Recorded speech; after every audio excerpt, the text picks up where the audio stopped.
말세 그리스도의 좌담 기록.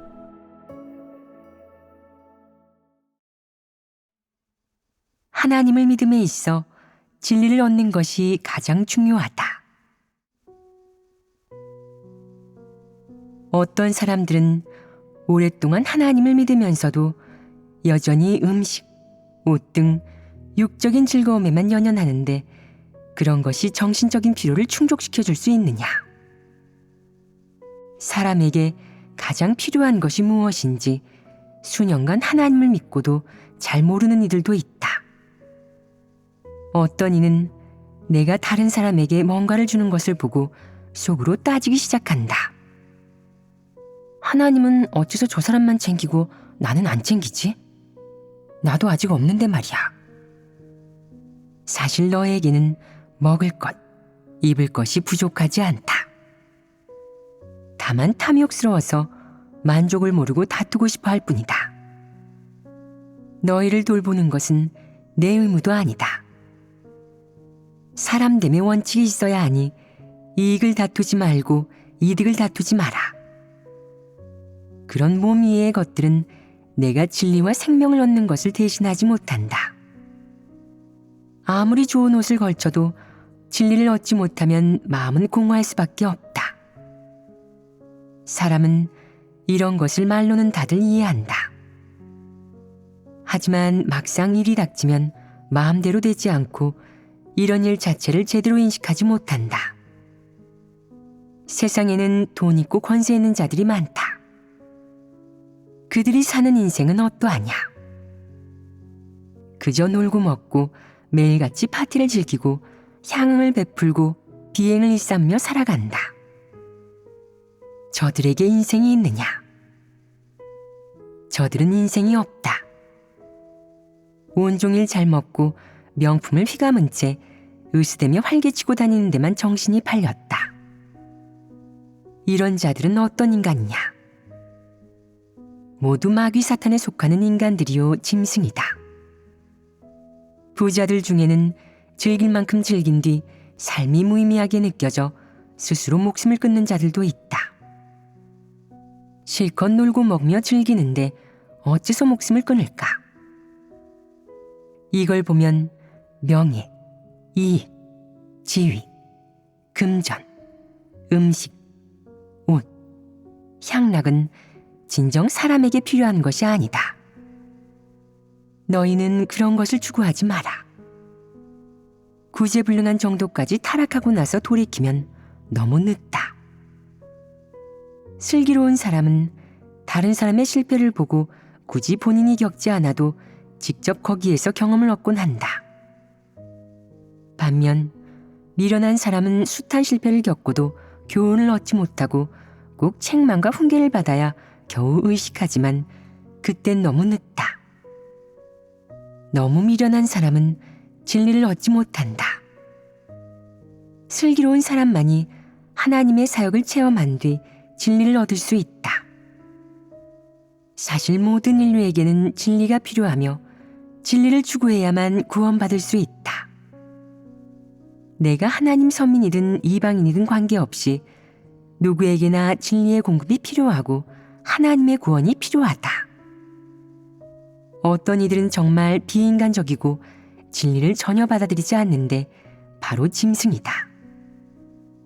비록 따라서 예배는 드리지만 마음속으로는 죄 속의 즐거움, 놀고 먹는 일만 추구하고 온통 그런 일에만 마음을 빼앗긴다. 그들은 전혀 진리를 구하지 않고 마음속은 무신론적 관점과 진화론적 관점이 가득해서 내가 아무리 진리를 교제해도 쇠기의 경일기다.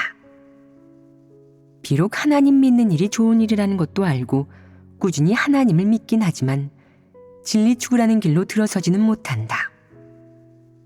따라서 진리를 전혀 사랑하지 않는 사람은 하나님이 정한 구원의 대상이 아니다. 지금 많은 이들이 아주 흐리멍덩하게 하나님을 믿고 있다. 하나님을 믿으며 대체 무엇을 얻어야 하는지도 모르고 무엇 때문에 하나님을 믿는지도 모르고 속으로 아무 생각이 없다. 사람이 과연 왜 사는지, 무엇으로 사는지, 어떻게 사는 것이 가치 있고 의미 있는 삶인지 그들은 전혀 모른다. 왜 하나님을 믿어야 하는지 모른다면 하나님을 믿는다는 이유로 박해받고 고통받는 그 일은 아무런 가치도 의미도 없다. 사람이 하나님을 믿는 것은 과연 무엇을 얻고자 함이냐? 만약 진리와 생명을 얻기 위한 것이 아니라면 하나님 사역이 끝나 사람의 결말이 정해질 때 후회하지 않겠느냐? 내가 처음에 하나님을 따르겠다고 한 다짐이 일시적인 충동이냐, 아니면 하나님 믿는다는 게 어떤 건지 정확히 알고 납득이 돼서 내린 결정이냐? 너는 과연 무엇을 위해 살고 있느냐? 내 인생의 방향과 목표는 무엇이냐? 중도에 포기하지 않고 하나님을 끝까지 따르고 종국에는 진리를 얻겠다는 의지가 있느냐? 어떤 상황이 닥쳐도, 어떤 환난과 시련, 어려움, 고통이 닥쳐도 충성스럽게 본분을 다하겠다는 의지가 있느냐? 그만한 믿음도 없고 진리를 추구하겠다는 의지도 없는 사람은 진리를 얻기 힘들다. 사람이 진리에 관심이 없으면 달갑게 본분을 이행하지 못하고 하나님을 위해 진심으로 헌신하는 것이 아닌데, 이런 자가 어찌 끝까지 하나님을 따르겠느냐? 왜 하나님을 믿습니까? 하나님 믿고 뭘 얻어야 합니까? 어떤 길 가야 합니까? 라는 내 물음에 답을 하지 못한다면 그가 하나님을 따르는 것은 진리를 얻고 생명을 얻기 위함이 아닌 기회를 노리며 복을 얻으려는 것이다. 이런 자가 어찌 진심으로 본분을 이행할 수 있겠느냐? 정말로 진리를 사랑하는 사람은 진리를 깨달을수록 더욱 의욕적으로 본분을 이행한다. 반면 진리를 깨닫지 못한 사람은 종종 본분을 이행하며 소극적이 되고 진리를 받아들이지 못하면 물러날 수 있다. 진리를 추구하는 사람들은 이와는 다르다.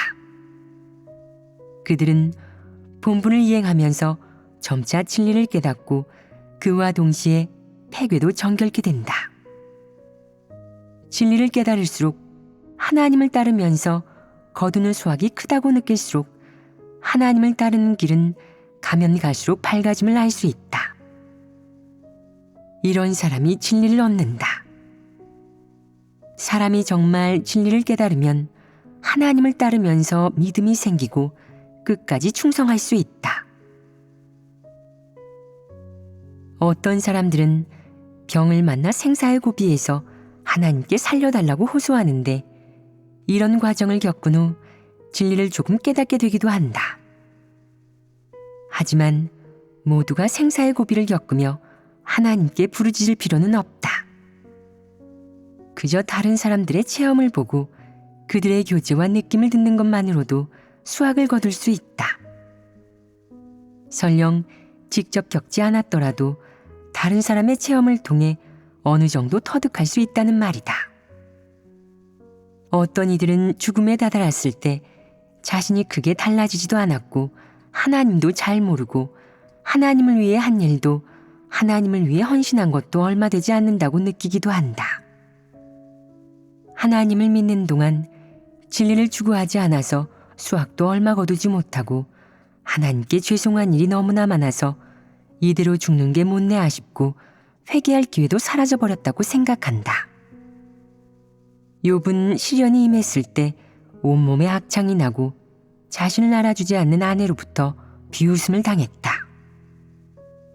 친구들 역시 그를 알아주지 않고 심지어 욥이 분명 나쁜 짓을 저질러 여호와 하나님의 미움을 산 것이라며 그를 판단하고 정죄했다. 그들은 욥에게 대놓고 이렇게 말했다. 어쩌다 여호와 하나님의 미움을 샀는가? 순순히 죄를 뉘우치게. 여호와 하나님은 공의로운 분이시네. 하지만 욥은 마음속으로 알고 있었다. 자신이 어떤 나쁜 일도 저지르지 않았다고 말이다. 하지만 그런 시련에 그도 고통스러웠다. 고통의 순간에 그는 삶이 아닌 죽음을 바랐다. 너무나 고통스러운 나머지 거기서 벗어날 길은 죽음밖에 없고 죽어야만 모든 게 끝난다고 생각한 것이다. 그럼에도 그는 속으로 하나님을 찬미했다. 이것은 보통 사람은 이룰 수 없는 경지다. 대다수가 고통의 순간에는 찬미하지 못하고 하나님께 요구만 한다. 하나님, 얼른 병을 낫게 해주십시오. 숨만 붙어 있어도 돼요. 병만 나으면 저더러 무엇을 하라고 하셔도 좋습니다. 이런 식으로 거래하기 시작한다. 병이 찾아오면 어떻게 겪어야 하느냐? 하나님 앞에와 기도하며 하나님의 뜻을 알기 위해 구하고 자신이 한 어떤 일이 진정 진리에 어긋나는지, 자신에게 아직 해결되지 않은 폐괴가 어떤 것이 있는지 성찰해야 한다. 고통을 겪지 않고서는 폐괴의 성품을 해결할 수 없다. 사람은 고통을 통해 단련받아야만 방종하지 않고 언제나 하나님 앞에서 살 수 있다. 고통이 생기면 늘 기도하느라 옷이나 음식, 즐거움 같은 것은 생각할 겨를도 없다. 마음속으로 내내 기도만 하면서 그동안 잘못하거나 진리에 어긋나는 부분은 없었는지 성찰하기 마련이다. 대개 큰 병이나 희귀한 질병으로 크게 고통받는 경우 그건 우연이 아니다. 내가 병이 나거나 건강한 것에는 모두 하나님의 뜻이 있다. 평소에 성령이 역사하고 건강할 때는 하나님께 구하다가도 막상 병이 나서 고통스러울 때는 하나님께 구하지 않고 또 어떻게 구해야 하는지도 모른다. 그저 병 속에서 살면서 빨리 병을 치료할 생각에만 골몰한다.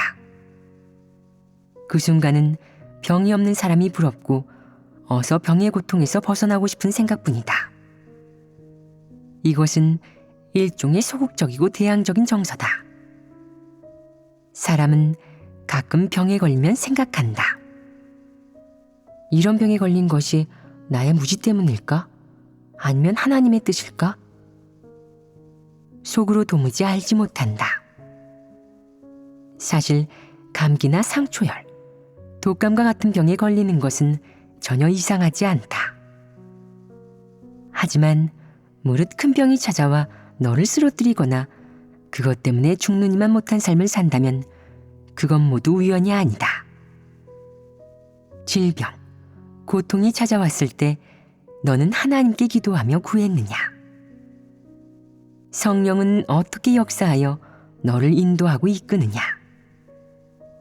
단지 너에게 깨우침과 빛비춤만 주느냐? 단지 이런 방식만이 아니라 하나님은 또한 너를 연단하고 시련을 준다. 하나님은 어떤 식으로 사람에게 시련을 주느냐? 사람에게 고통을 겪게 함으로써 시련을 주지 않느냐? 시련에는 고통이 뒤따르기 마련인데 시련을 받지 않는 사람이 어떻게 고통을 받겠느냐? 사람이 고통 없이 어떻게 변화하겠느냐? 시련에는 고통이 뒤따르는데 그것이 바로 성령 역사다. 하나님은 가끔 사람에게 고통을 주는데 그러지 않으면 사람은 세상 모르고 나댈 것이다. 폐괴 성품 문제는 진리교제만으로는 완전히 해결되지 않는다. 다른 사람이 문제를 지적해 줄 경우 너는 알면서도 변화하지 못한다. 내가 아무리 의지로 극복하려 애쓰고 심지어 잿뺨을 때리거나 머리를 쥐어박거나 벽에 찌는 등 육을 손상시키더라도 문제는 해결되지 않는다. 내면에서 사탄 성품이 사람에게 온갖 공리와 생각을 주어 계속 사람을 괴롭히고 교란하기 때문에 폐괴 성품은 자연스레 흘러나오기 마련이다. 그럼 해결할 수 없으면 어떻게 해야 하느냐? 바로 병을 통해 연단받아야 한다.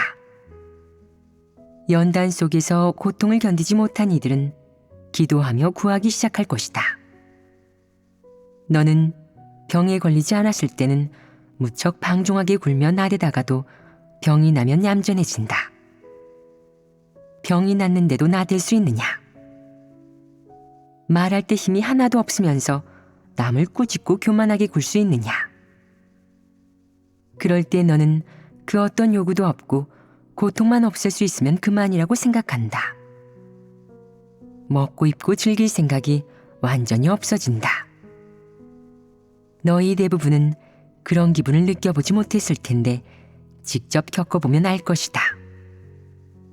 지금 지위만 다투고 육적인 즐거움, 이익만 다투는 자들이 있는데 이건 다 그들이 너무 안일하고 고생을 덜해서 함부로 나대는 것이다.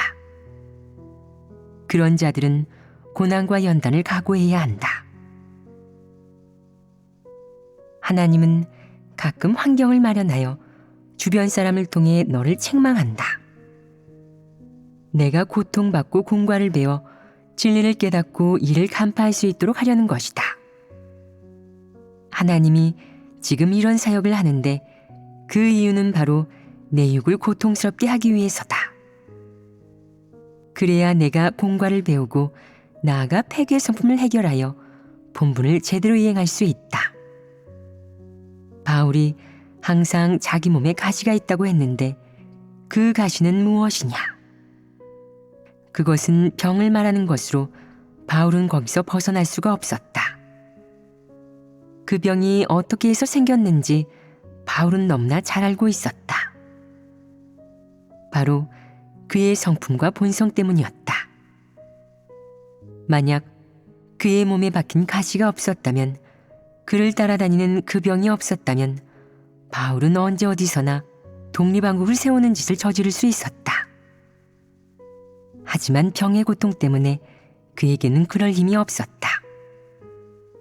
따라서 많은 경우 병은 사람에게 보호막이 되기도 한다. 병이 없으면 기운이 넘쳐 악행을 저지르거나 화를 일으킬지도 모르는 일이다. 사람이 건방을 떨고 방종하면 이성을 잃기 쉽다.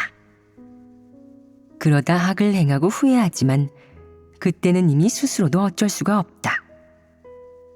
따라서 병을 앓는 것은 좋은 일로 그것은 사람에 대한 보호이다. 너는 다른 사람이 겪는 어려움도 쉽게 해결해주고 자신이 안고 있는 사상의 문제도 해결할 수 있을지 모르지만 유독 질병 앞에서만은 속수무책이다. 병이 나는 것은 정말 자기도 어쩔 수 없다. 병이 났을 때 어떤 방법을 써도 낫지 않는다면 그것은 내가 받아야 할 고통이다. 그러니 벗어나려 하지 말고 우선은 순종하고 하나님께 기도하며 하나님의 뜻을 구해야 한다. 너는 이렇게 말해야 한다. 하나님, 저는 폐괴되고 본성도 좋지 않습니다. 당신을 거역하고 대적하는 일, 당신 마음을 아프게 하고 고통스럽게 만드는 일을 얼마든지 저지를 수 있습니다. 제게 이런 병을 주셔서 정말 감사합니다. 저는 순종하겠습니다. 당신 뜻이 무엇인지, 당신께서 저의 어떤 면을 변화시키고 온전케 하시려는지 알 수 있게 저를 깨우쳐 주십시오. 부디 제가 진리를 깨닫고 바른 인생길을 가도록 저를 인도해 주십시오.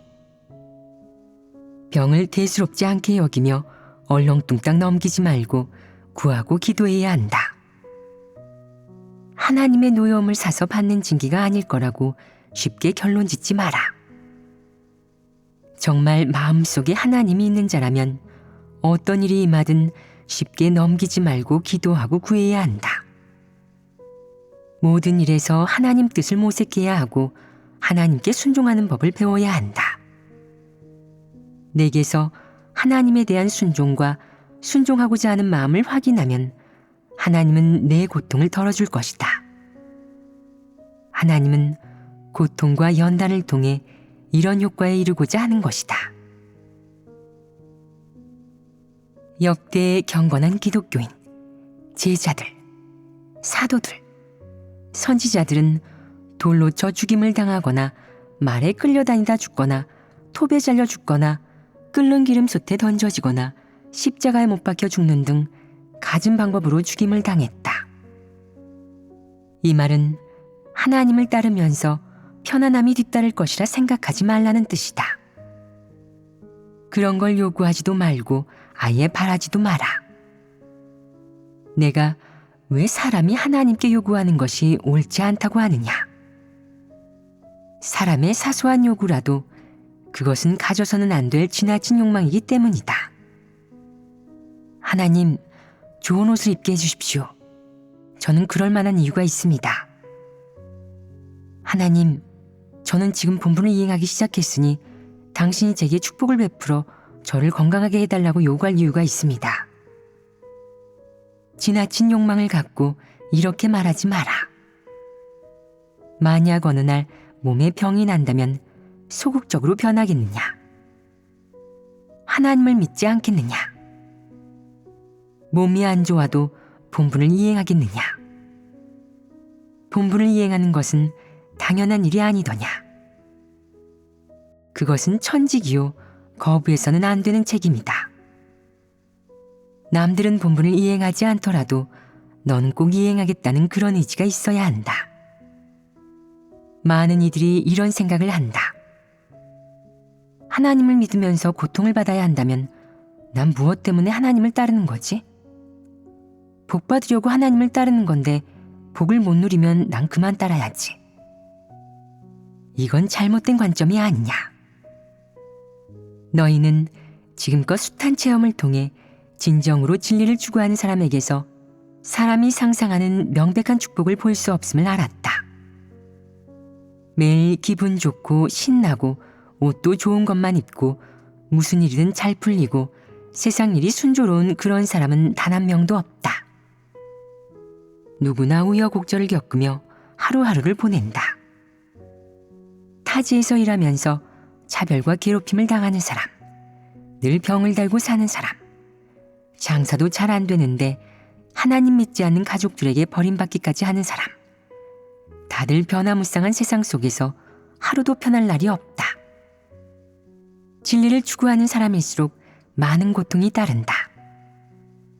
반면 진리를 전혀 추구하지 않는 사람은 오히려 안락한 삶에 무탈하고 모든 게 순조로워서 부러움을 자아내지만 생명 진입이 전혀 없어 이방인과 꼭 같다. 진심으로 하나님을 따르는 사람은 필연적으로 핍박과 환난이 따른다. 핍박과 환난이 따른다는 것은 무슨 뜻이냐? 하나님이 너를 버리거나 포기하지 않았다는 뜻이다. 하나님이 계속 너를 붙잡고 그 손을 놓지 않았다는 뜻이다. 하나님이 손을 놓아서 내가 사탄의 그물에 떨어지기라도 한다면 위험하지 않겠느냐? 매일 죄 속에서 살면서 명예, 이익을 추구하고 즐거움에 연연하고 주색과 노름에 빠지고 음란을 저지른다면 하나님은 너를 포기하고 내버려 둘 것이다. 그러면 너는 틀림없이 도태될 것이다.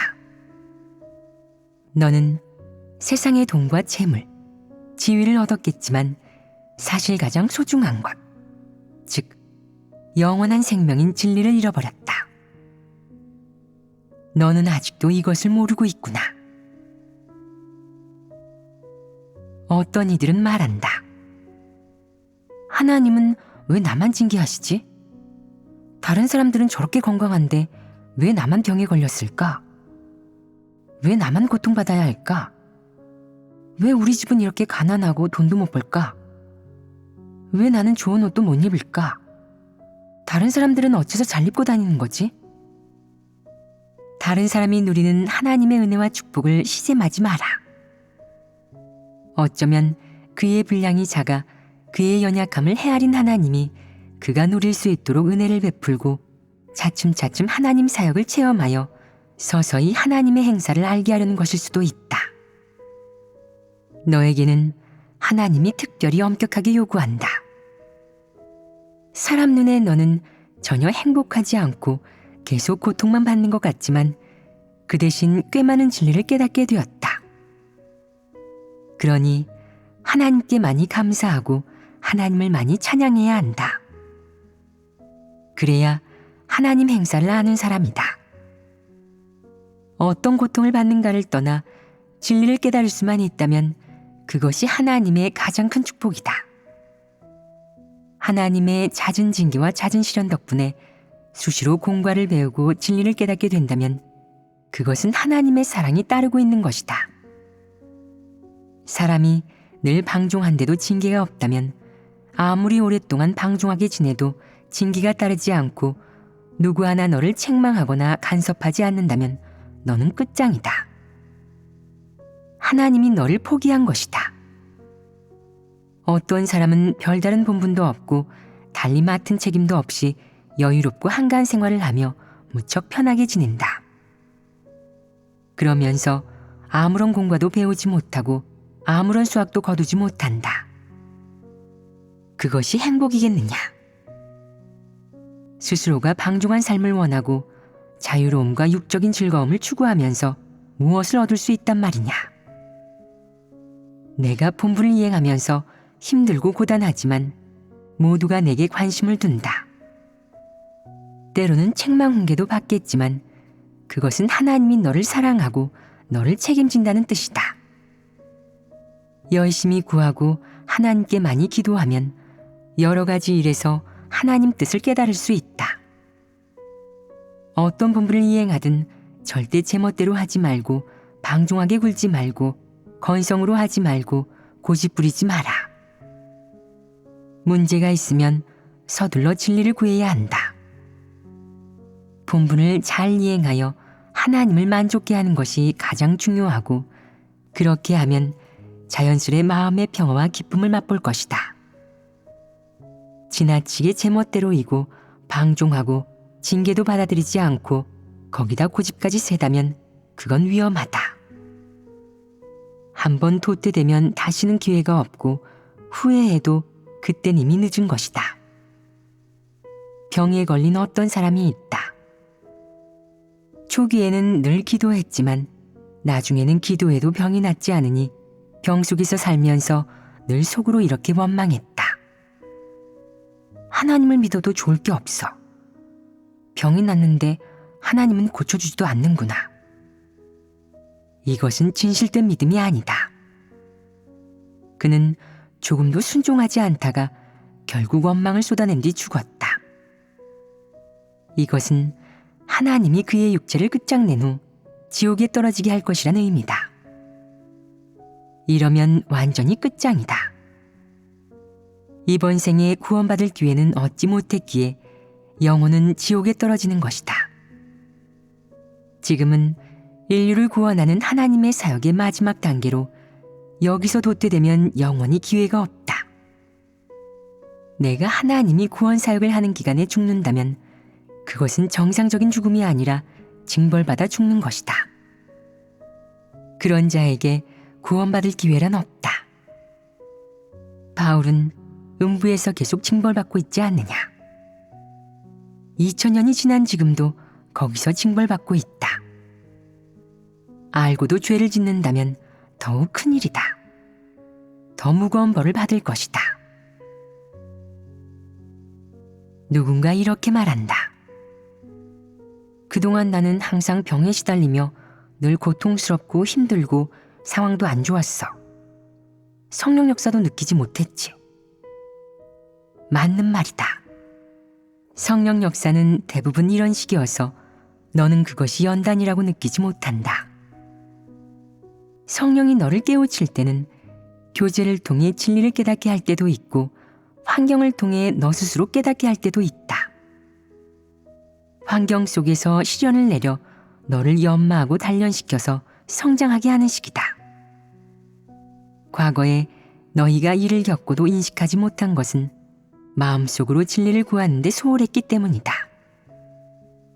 진리를 깨닫지 못하면 사람은 어떤 일도 간파하지 못하고 항상 치우치게 이해하기 마련이다. 예를 들어 병이 나면 그것이 하나님의 징계라고 생각하는 사람이 있다. 그러나 사실 어떤 병은 불규칙한 생활에 기인한 것으로 사람이 자초한 것이다. 무분별한 식생활에 보건상식이 없어서 생겨난 온갖 병을 하나님의 징계라고 하는데 사실 그것은 자신의 무지로 초래된 것이다. 어찌됐든 본인이 자초한 병이든 성령이 내린 병이든 모두 하나님이 너를 매우 후대한 것이요 내가 공과를 배우게 하기 위함이니 불평할 것이 아니라 하나님께 감사해야 한다. 한번 불평할 때마다 오점이 하나 남을 것이며 이는 씻을 수 없는 죄가 될 것이다. 불평을 한번 하면 내적 상태가 얼마의 시간이 지나야 회복되겠느냐. 내가 조금 소극적이면 어쩌면 한 달 지나 회복될 수 있다. 내가 부정적인 말을 뱉으며 한번 불평하면 1년이 지나도 회복되지 않을 수 있다. 성령이 역사하지 않는 것이다. 내 간을 불평하는 것은 심각한 일이다. 성령 역사를 얻기가 더욱 어려워지게 된다. 사람은 많은 노력을 쏟고 기도해야 마음가짐을 바로잡아 성령의 역사를 조금이라도 얻을 수 있다. 마음가짐을 완전히 바꾸는 것은 쉬운 일이 아니며 반드시 진리를 구해 성령의 깨우침과 빛비춤을 얻어야 해결이 가능하다. 사실 너희는 체험하는 가운데 성령 역사를 얻기도 한다. 대개는 핍박과 환난 혹은 질병과 고통이 닥친 경우다. 그럴 때 사람은 비로소 병을 고쳐달라고 믿음과 힘을 달라고 하나님께 간절히 기도한다. 오로지 그 한 가지를 간구하고자 많은 기도를 통해 하나님 뜻을 구하려 하나 무슨 말을 해야 좋을지 모르고 하나님께 속마음을 털어놓으려 해도 할 말이 없다. 사람의 분량이 너무나 작다. 하나님은 가끔 내 주변 사람을 이용해 어려운 문제를 던지며 너를 힘들게 하기도 하는데 그러면 너는 어쩔 수 없이 하나님 앞에 와서 반성하기 시작한다. 제가 도대체 무엇을 잘못했습니까? 제가 깨닫도록 깨우쳐 주십시오. 하나님께서 저를 깨우쳐 주지 않으시면 계속 기도하겠습니다. 기도해도 모르면 계속 구하겠습니다. 진리를 깨달은 사람을 찾아서 구하겠습니다. 이것이 바로 자신에 대해 책임을 지는 것이다. 어떤 사람들은 일이 닥쳐도 진리를 구할 생각은 하지 않고 글귀와 도리를 조금 아는 것을 진리를 깨달은 것으로 착각하며 스스로를 속인다. 이런 것을 두고 미련하다고 하며 이런 사람이 가장 우매하고 무지한 사람이다. 이런 자는 결국 스스로를 해치고 망칠 뿐 그 어떤 진리도 얻지 못한다. 너희는 평소 기도를 거의 안 하는 것이냐? 기도를 적게 하면 구하는 것이 적고 구하는 것이 적으면 진리를 깨닫기 어렵고 순종하지 않게 된다. 구하려는 태도가 없다면 어찌 순종할 수 있겠느냐? 어찌 하나님의 행사를 알 수 있겠느냐? 하나님이 너에게 어떻게 행하려는지도 모르고 누구에게 순종하고 누구 말을 들어야 하는지도 모른다면 순종을 논할 수 있겠느냐? 순종은 막연한 것이 아니다. 순종이라고 하면 그 목표와 대상이 있어야 한다. 하나님이 왜 진리를 선포하는지, 하나님이 무슨 일을 하는지도 모르면서 어떻게 순종하겠느냐? 내가 순종하겠다고 해도 빈말에 지나지 않는다. 일이 닥쳤을 때 어떻게 기도하고 마음을 털어놓으며 구해야 하는지, 무엇을 구해야 하는지 등을 잘 알고 있어야 진실된 기도를 할 수 있다. 기도할 때는 다른 사람의 말을 따라해서는 안 되고 당신 뜻대로 하소서 라는 예수의 이 말은 더더욱 따라해서는 안 된다. 함부로 적용하지 마라. 너에게 그저 깨우침과 빛비춤을 주는 것일 뿐 하나님 뜻을 이룬다고 할 수는 없다. 간혹 책망과 훈계를 받거나 고통받은 것을 두고 하나님이 너를 온전케 한다거나 그것이 하나님 뜻이라고 말하지 마라. 그런 말은 옳지 않고 그렇게 기도해서는 안 된다. 내가 잘못된 자리에 선 것이다. 그러면 성령은 역사하지 않을 것이다. 어떤 자는 예수의 기도를 따라한다. 제 뜻대로 마시고 오직 당신 뜻대로 하소서 내가 하나님과 대등해지려는 것인데 큰일 아니냐. 그리스도는 육신의 입장에서 하늘의 영에게 그렇게 기도했다. 그 둘은 단지 입장만 달랐을 뿐 서로 대등하고 지위가 같은 한 분의 하나님이다. 그리스도가 그런 기도를 했다고 해서 사람도 그렇게 기도하는 것은 비이성적인 것으로 성령이 조금도 깨우쳐주지 않는다고 해도 이상할 것 없다. 너의 그 말은 흉내낸 말일 뿐 내 속마음이 아니어서 너무나 공허하고 실질적이지 않다. 이는 내 분량이 너무 작아 하나님 말씀, 하나님 요구에도 이르지 못한다는 증거인데 성령이 어떻게 너를 깨우쳐준단 말이냐. 사람이 얼마나 바보 같으냐. 이만한 일도 구분하지 못하면 진리를 깨닫는 것이야 더 말할 필요도 없다. 기도는 아무렇게나 따라하는 게 아니라 자신의 생각과 관점이 있어야 하고 간파하지 못하면 진리를 구해야 한다. 어떤 일이 닥치면 어떻게 기도해야 하는지 항상 묵상하고 혹 길을 발견한다면 형제자매들도 그렇게 기도하도록 이끌어야 한다. 이것이 하나님이 기뻐하는 일이다. 사람은 누구나 하나님 앞에 나아가는 법을 배워야 한다. 어떤 일이든 혼자 맹목적으로 처리하지 말고 자신의 상상에 따라 이렇게 저렇게 하지 마라. 그러다 만에 하나 교란과 방해가 된다면 하나님 뜻에 어긋나게 된다. 그러면 큰일이다. 너더러 교회 하나를 이끌도록 했다고 하자. 매일 글귀와 도리만 읽고 정작 하나님 말씀을 어떻게 먹고 마시는지, 하나님께 기도는 어떻게 하는지 등은 교제해주지 않는다면 너는 치우친 길을 가는 것이다. 내가 계속 글귀와 도리만 얘기하고 내용 없는 텅 빈 기도만 가르치고 성경 말씀이나 이론적인 말만 외운다면 결국 아무리 기도해봐야 효과도 없고 생명도 자라지 않을 뿐더러 하나님과 정상적인 관계도 맺지 못한다.